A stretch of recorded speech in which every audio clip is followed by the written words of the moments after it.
बगनान में मारे गए भाजपा नेता प्रशांत दे के घर पहुंचे मुख्यमंत्री शुभेंदु अधिकारी। दोषियों के खिलाफ सख्त कार्रवाई का भरोसा। हावड़ा के बगनान में हत्या के शिकार हुए भाजपा नेता प्रशांत दे के घर शनिवार को पहुंचे मुख्यमंत्री शुभेंदु अधिकारी। उन्होंने शोक संतप्त परिवार से मुलाकात कर संवेदना व्यक्त की और आश्वासन दिया कि इस जघन्य घटना में शामिल किसी भी आरोपी को बख्शा नहीं जाएगा। गौरतलब है कि कुछ दिन पहले बगनान थाना क्षेत्र के पाइकपाड़ा में एक कार्यक्रम से लौटते समय प्रशांत दे पर कथित तौर पर तृणमूल समर्थित बदमाशों ने हमला कर दिया था। गंभीर रूप से घायल अवस्था में उन्हें कोलकाता के एक अस्पताल ले जाया गया, जहां डॉक्टरों ने उन्हें मृत घोषित कर दिया। इस हमले में 3 अन्य लोग भी गंभीर रूप से घायल हुए थे और उनका इलाज SSKM अस्पताल में चल रहा है। घटना को लेकर अंटीला ग्राम पंचायत के उप प्रधान शेख मफीजुल और उनके समर्थकों पर आरोप लगाए गए हैं। मामले की जांच के लिए CID को निर्देश दिया गया है, जबकि पुलिस आरोपियों की तलाश में लगातार छापेमारी कर रही है। परिवार से मुलाकात के दौरान शुभेंदु अधिकारी ने घटना पर गहरा आक्रोश व्यक्त करते हुए कहा है कि दोषियों को जल्द गिरफ्तार कर कड़ी सजा दिलाई जाएगी। उनके आश्वासन और पहल से मृतक के परिजनों ने संतोष जताया है। DIG, SP, জেলা শাসক সবাই ছিলেন। আমাদের হাওড়া জেলার 3 MLA আমার সঙ্গে ছিলেন, যারা আমাদের পার্টির MLA, বিজেপির MLA, আমার কলিগ তারা ছিলেন। আমি পুরো বিষয়টা রিভিউ করেছি। আমাকে পুলিশ CID অ্যাডমিনিস্ট্রেশন পুলিশ অ্যাডমিনিস্ট্রেশনের পক্ষ থেকে বলা হয়েছে মোট 51 জনের নামে FIR হয়েছে, 10 জন এখন অবধি অ্যারেস্ট হয়েছে। আমি তাদেরকে নির্দেশ দিয়েছি বাকি 41 জন যেখানেই থাকুক, পাতালের ভিতরে থাকবে, ঘুরে বের করে অ্যারেস্ট করতে হবে। দ্বিতীয়ত হচ্ছে জেলা শাসক মহোদয়কে ধন্যবাদ জানাই। প্রথমেই তিনি 4 লক্ষ টাকা ডিজাস্টার যে ফান্ড আছে জেলা, সেখান থেকে পরিবারকে দিয়েছিলেন। আবারও বলি, অর্থ দিয়ে মৃত্যুর ক্ষতিপূরণ হয় না, কিন্তু পরিবারের পাশে দাঁড়ানো কর্তব্য, যে কোনো সরকারের কর্তব্য।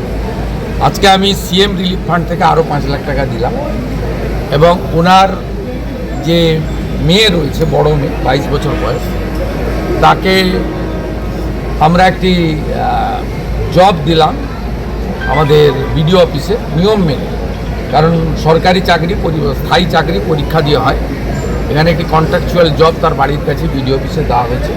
নিশ্চয়ই আগামী দিনে তার ভবিষ্যৎ আমরা দেখব, আমাদের ক্ষমতার মধ্যে দেখব। এটা টেম্পোরারি তাদের পরিবারের পাশে দাঁড়ানো, যাতে পরিবারের মূল আর্নিং মেম্বার তিনি চলে যাওয়ার পরে পরিবারটি অনাথ না হয়ে যায়, এটাও আমাদের কর্তব্যের মধ্যে পড়ে। ওর বৃদ্ধ বাবা মাকে যাতে ওল্ড এজ পেনশন এবং অন্যান্য যে ওয়েলফেয়ার মেজার্স আছে, জেলা শাসক মহোদয়কে আমি বলেছি, তিনি এটা করে দেখবেন। আর আমি পরিবারকে বলে এসেছি যে FIR নেমড অল অ্যাকিউজড, যাদের বিরুদ্ধে এভিডেন্স আছে তাদের প্রত্যেককে CID অ্যারেস্ট করবে। CID also a part of the police, অর্থাৎ এটা পুলিশ মন্ত্রীর রেসপন্সিবিলিটি। এবং সাথে সাথে আমি এটাও বলেছি যে SP ছিলেন, IG ছিলেন, DIG ছিলেন, CIDর সিনিয়র আধিকারিকদের যে সিট টিম গঠন করা হয়েছে 10 মেম্বার্স, তাদের 3 জন ছিলেন। ক্লিয়ার মেসেজ এবং ডাইরেকশান, কাস্টডির মধ্যেই চার্জশিটেড করতে হবে এবং কাস্টডি ট্রায়াল যাতে শুরু করানো যায় সেই ব্যবস্থাও করতে হবে। ও যা যা পানিশমেন্টের প্রভিশন ভারতীয় ন্যায় সংহিতাতে আছে BNS-এ, সেটা দেওয়া হবে। আমি একাধারে পুলিশ মন্ত্রীও যেমন ল জুডিশিয়াল ডিপার্টমেন্টও আমি দেখি। আমি এখানে চার্জশিট দিয়ে দিলে স্পেশাল PPO অ্যাপয়েন্ট করে দেবো, যাতে উইদিন স্টিপুলেটেড টাইম, শর্ট টাইমের মধ্যে তারা BNS-এর অন্তর্গত পানিশমেন্ট, চার্জশিটে যে পানিশমেন্ট রেকমেন্ড করবে IO, সেই পানিশমেন্ট যাতে পায় সেটাও আমরা মনিটর করব। এর আগে এই ধরনের অনেক ঘটনাতে বিচার পায়নি বলে আজকে এই আস্ফালন হয়েছে। 2021 সালে পোস্টপোল ভায়োলেন্সে এই এলাকায় প্রচুর এই ধরনের ভুরি ভুরি অভিযোগ আছে। বাইনানে তো একজন মূকবধির মহিলাকে রেপও করা হয়েছে, যে মামলা CBI নিয়েছে। এগুলোতে পানিশমেন্ট হয়নি বলে প্রকাশ্যে বুক ফুলিয়ে গুন্ডারা, খুনিরা, অত্যাচারীরা ঘুরে বেড়াচ্ছে বলে এদের সাহস বেড়েছে। এর বাইরেও এদের প্রপার্টি সহ যা যা ইলিগাল কাজ আছে আমি ডিএম ম্যাডামকে বলে গেছি, it's my direction. Fact finding করে বলতে হবে যে যারা জমি কবজা করে রেখেছে কিনা, অবৈধ বিল্ডিং করে রেখেছে কিনা, সেখানেও লফুল অ্যাকশান নেব এবং একটা দৃষ্টান্তমূলক অ্যাকশান হবে যাতে এই এলাকায় আগামী দিনে আইন হাতে তুলে নিয়ে এই ধরনের মানবাধিকার লঙ্ঘন করে কোনো অত্যাচার এবং কোনো নিষ্পাপ দেহ প্রাণ কেড়ে না নিতে পারে।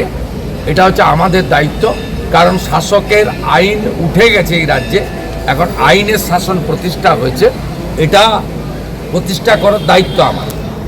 এর আগে পুলিশ মন্ত্রী, মুখ্যমন্ত্রী আমার জানা নেই তারা ভিকটিমের বাড়িতে এসে কেস মনিটরিং করার কোনো ইতিহাস আপনাদের চোখেও পড়েনি।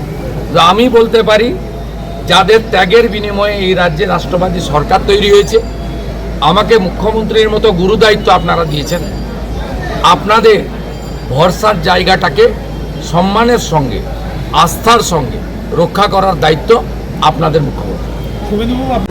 আমাদের আপনারও ক্ষতি, সবচেয়ে ক্ষতি আপনারা আমাদেরও ক্ষতি, আমাদের সহকর্মী ছিল, সরকার এলো, সরকার আসার পরে মানুষের সেবা করার সুযোগও পেল।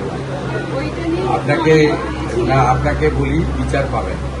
পুলিশ দ্রুততার সঙ্গে আপনি যতজনের নামে এফআইআর করেছিলেন প্রত্যেকে অ্যারেস্ট হয়েছে এবং আপনাকে আমি কথা যেতে পারি, এসপি আছেন এখানে, ডিএম আছেন, আমি নিজে কথা দিতে পারি যে কাস্টডি প্ল্যান করানোর জন্য চার্জশিট করা, যা যা লফুল অ্যাকশন নেওয়া সমস্ত হবে, তো ফিরিয়ে দিতে আমরা পারবো।